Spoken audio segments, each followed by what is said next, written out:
Hilary here with Waterlogged, and today I want to talk to you about things that you can do when it comes to picking out a new fish for your tank. Now this video is going to be a two-part video, so in the first part of the video we're going to talk about different things that you, the hobbyist, the individual, the consumer, can look for in the fish specifically, and in part two, the next video, we're going to talk about some of the questions that you should be asking at your local fish store before you ever purchase and take a fish home. So let's go ahead and get started.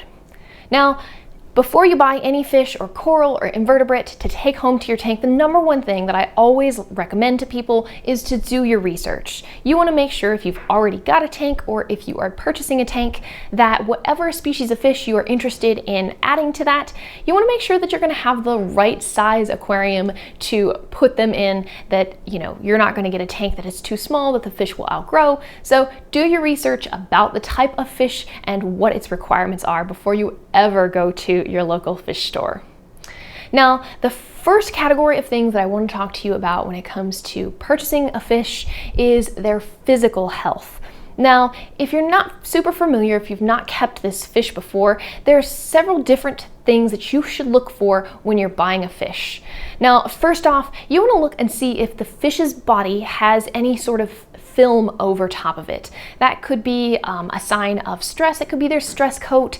It could be a bunch of other things. So you want to make sure that they're not stressed or they're not looking slimy.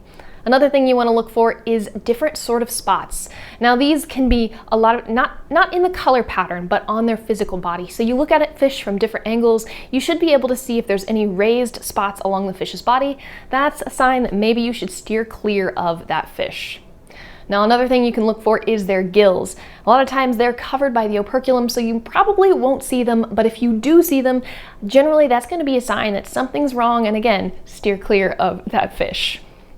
Something else is redness, right? So a fish is going to have its typical body colors and patterns, and if they're stressed or they're feeling out of sorts, those colors might be a little bit darker or a little bit paler depending on how they're feeling, but redness is something that typically sticks out and is very obvious to see. Along with redness, sometimes you probably would see ulcers or bruising. So if the fish has any patches on its body, like circular patches that look kind of almost red or bloody and it might look bruised on the outside, that's a sign that the fish is not healthy and you should steer clear of it.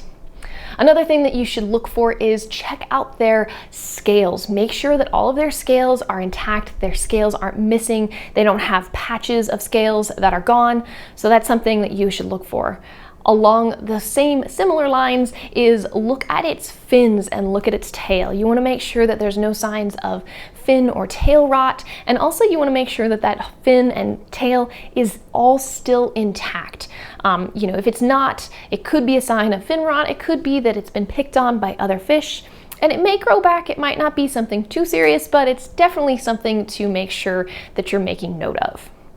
Now, something else that you can look for is check out its eyes. So make sure to look at it from head on. So you're going to want to see, one, are its eyes the same size? You want to make sure that one eye isn't bulging and sticking out.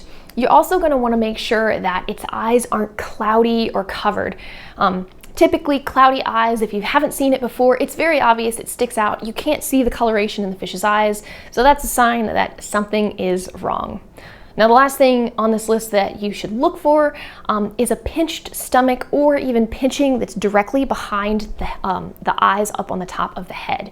Those could be a sign of malnutrition or even parasites, so you're going to want to take a look at that. It could just be that the fish hasn't eaten in a while, but it's things that for me throw up a red flag that might put me on pause from buying that fish. Now, the next category of stuff that you can look for when it comes to purchasing a new fish is behavioral issues.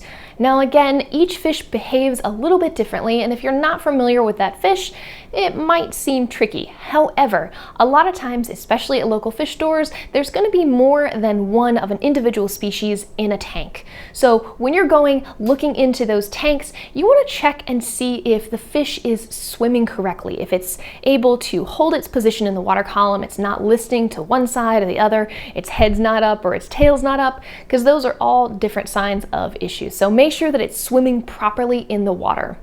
You also want to check and make sure that it's not gasping rapidly at the surface or breathing super heavily.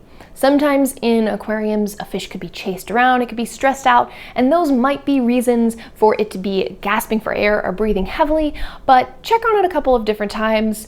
It shouldn't be having those issues. Now, on the opposite end of the spectrum, it shouldn't be lethargic and lazy laying down on the bottom. There are certain types of fish, when you see them in local fish stores, harlequin tusk and pufferfish are two that come to mind. A lot of times if you see them, they're stressed, they'll hide in the back of the corner, they'll be laying on the ground, but especially during feeding time, those fish should be active and coming out after the food.